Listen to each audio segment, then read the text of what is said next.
Bismillahirrahmanirrahim. Assalamualaikum warahmatullahi wabarakatuh. Baik teman-teman, ada 3 poin yang akan kita bahas dalam video ini. Baik, kita langsung saja ya untuk ke materi yang pertama. Oke, yang pertama kita masuk ke karakteristik keuangan syariah. Yang pertama, pelarangan riba, gharar, meisir, dan zolim.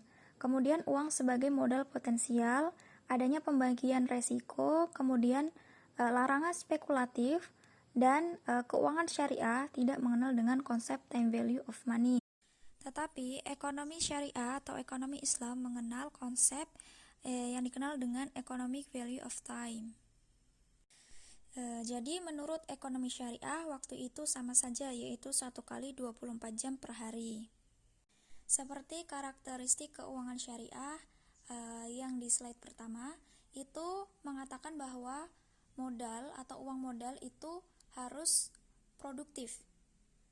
Artinya, jika kita memiliki uang, kemudian mendiamkan uang tersebut, maka kita tidak mendapatkan apa-apa. Tetapi, jika uang tersebut kita putar untuk kegiatan investasi, misal seperti bisnis di sektor real, pasti kita akan mendapatkan return, dan tiap orang pun returnnya pasti berbeda-beda, tergantung seberapa mampu kita mengolah dan memutar uang tersebut. Misalnya ya, dalam menghitung nisbah bagi hasil di bank syariah. Nah, di sini return on capital itu berbeda dengan return on money. Jika return capital itu tergantung pada jenis bisnis atau usaha yang dijalankan dan berkaitan dengan sektor real, sedangkan return on money berkaitan dengan interest rate. Kalau interest rate itu dalam ekonomi konvensional, kan memang semua itu berdasarkan bunga, berdasarkan interest rate yang dihitung dari pokok pinjaman atau pokok tabungan. Nah, kalau return on capital itu tidak. Nah, teman-teman, di sini ada beberapa asumsi yang digunakan dalam memformulasikan konsep economic value of time, yaitu harta harus berputar, tidak boleh diam. Semakin sering berputar, maka akan semakin berkembang. Kemudian, masa depan itu tidak bisa dipastikan hasilnya. Bisa kadang positif, negatif, atau impas. Nah, kemudian return bisnis di masa depan itu dapat diproyeksikan. Nah, ini hasil aktual itu tidak selamanya sama dengan hasil yang diproyeksikan. Baik, jadi kira-kira seperti itu ya teman-teman konsep dari economic value of time. Kita lanjut ke slide berikutnya.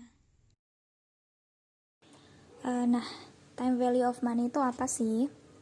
Time value of money atau nilai waktu uang merupakan suatu konsep yang menyatakan bahwa nilai uang sekarang akan lebih berharga daripada nilai uang masa yang akan datang, atau suatu konsep yang mengacu pada perbedaan nilai uang yang disebabkan karena perbedaan waktu. Maksudnya gimana sih? Mungkin kita pernah dengar ya teman-teman, dengan inflasi dulu kita uang 1000 udah dapet banyak kalau kita belikan makanan ya. Terus sekarang makin kesini 1000 kayaknya cuma buat bayar parkir. Kalaupun buat beli makanan dapatnya sedikit. Makanya kira-kira seperti itu konsepnya. Jadi misal kita punya uang 1 juta sekarang, akan berbeda dengan 1 juta 5 tahun lagi atau 10 tahun lagi. Berbeda tergantung kita nanti mengkalikannya inflasi berapa persen atau tingkat bunga berapa persen, itu merupakan konsep dari nilai waktu uang. Oke, mengapa ada time value of money? Ada 2 alasan yang mendasari konsep time value of money. Yang pertama ada presence of inflation. Yang kedua preference of present consumption to future consumption atau abstinence theory. Presence of inflation yaitu adanya inflasi. Artinya ada kenaikan harga barang yang terjadi secara terus-menerus. Nah, di sini uang itu memang diasumsikan akan senantiasa mengalami depresiasi nilainya, maka secara otomatis nilai-nilai barang akan merangkak naik. Mengapa ini ditentang dengan ekonomi syariah? Karena di sistem keuangan dunia tidak selamanya akan terjadi inflasi. Pasti ada yang namanya deflasi, atau enggak kita ada dalam ekonomi yang konstan. Ada 3 kemungkinan ya, bisa inflasi, deflasi, atau konstan. Kemudian ada preference of present consumption to future consumption. Nah, artinya di sini adanya preferensi untuk mengkonsumsi saat ini juga jika dibandingkan dengan 3 jam lagi atau esok atau beberapa tahun kemudian. Artinya konsumsi sekarang ini lebih disukai dan lebih dipilih oleh seseorang daripada konsumsi waktu-waktu berikutnya. Nah, contohnya ya, mungkin kita butuh beli sepatu hari ini karena lagi ada diskon nih. Sepatu yang pengen banget kita beli dan uangnya pas hanya 1 juta untuk beli sepatu itu. Kemudian teman kita ada yang mau minjem karena mungkin ayahnya lagi sakit. Terus uang 1 juta tadi itu kalian pinjamkan ke teman kalian. Karena kalian telah menahan keinginan untuk membeli sepatu itu dan lebih memilih meminjamkan ke teman kalian, artinya sudah berkorban atau ada opportunity cost, yaitu biaya kesempatan yang telah kalian korbankan ke teman kalian itu. Akhirnya untuk mengkompensasi abstinensi kalian atas menahan diri konsumsi sepatu tadi, maka Anda memasang bunga. Kemudian nantinya teman kalian itu akan mengembalikan uang dengan nominal yang berbeda di waktu yang akan datang. Oke, lanjutnya, konsep time value of money itu melahirkan suatu teori tentang bunga, maka jelas bertentangan dengan sistem ekonomi Islam.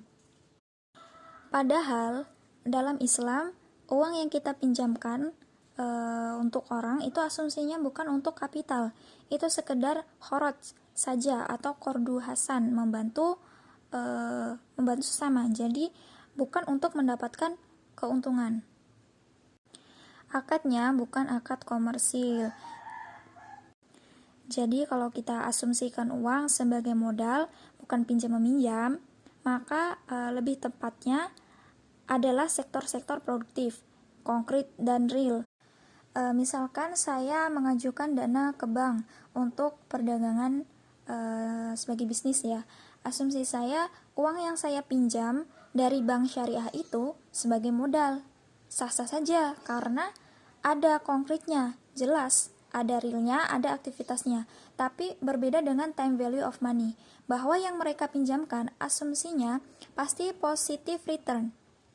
Hasilnya pasti selalu positif, sehingga orang yang meminjam itu terbebani karena adanya bunga pendapatan dari yang meminjamkan itu tadi.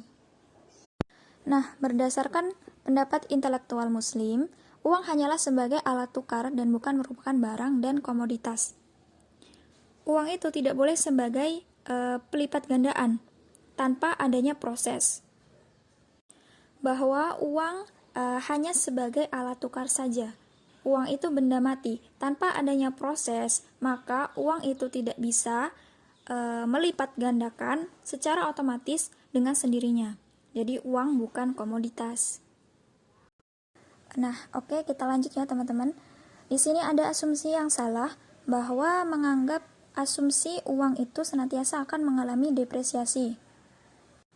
Anggapan pasti akan terjadi inflasi, padahal yang namanya barang itu bisa kadang inflasi, bisa kadang deflasi.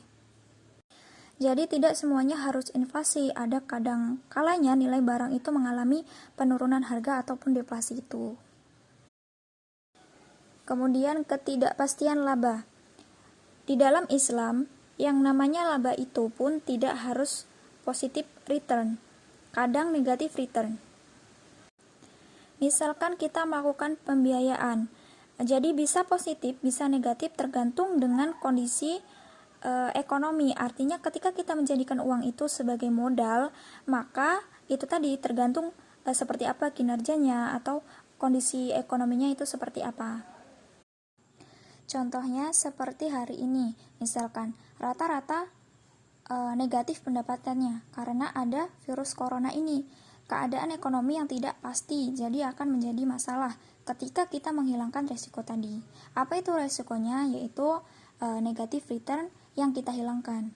Semua kita paksakan untuk positif, sehingga yang terbebani siapa? Ya, yang meminjam. Nah, ini yang tidak adil di dalam pandangan Islam.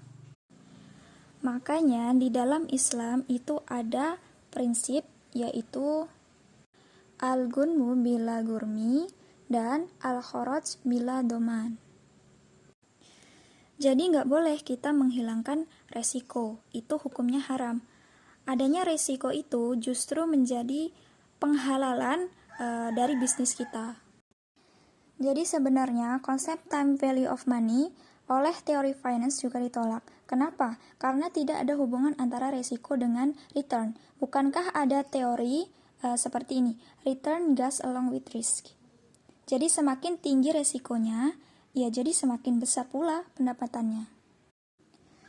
Jadi teman-teman, dalam ekonomi Islam, keuntungan itu tidak langsung bisa dipastikan dalam ekonomi mendatang, sehingga perlu antisipasi yaitu dengan sistem bagi hasil yang pas. Yang menjadi problem atau masalah time value of money adalah ketika uang itu jika diasumsikan sebagai modal, karena sebagai modal maka uang itu harus melahirkan uang-uang yang lain tanpa adanya proses. Contohnya ya seperti kita meminjamkan uang kepada teman kita kemudian ada bunganya. Itu secara tidak langsung ada yang namanya yaitu sitting risk, artinya transferring risk. Resiko yang dialami hanya pada si peminjam saja. Resiko yang meminjamkan dia tidak menanggung. Tiba-tiba saja uangnya berlipat ganda dengan waktu. Semakin lama peminjam itu meminjam uang, maka semakin banyak uang pula yang harus dia kembalikan. Jelas dalam Islam kita sebut sebagai riba jahiliyah atau riba yang dilakukan secara terus-menerus. Oke teman-teman, semoga materi yang disampaikan bisa bermanfaat untuk kita semua. Wabillahi taufik wal hidayah. Wassalamualaikum warahmatullahi wabarakatuh.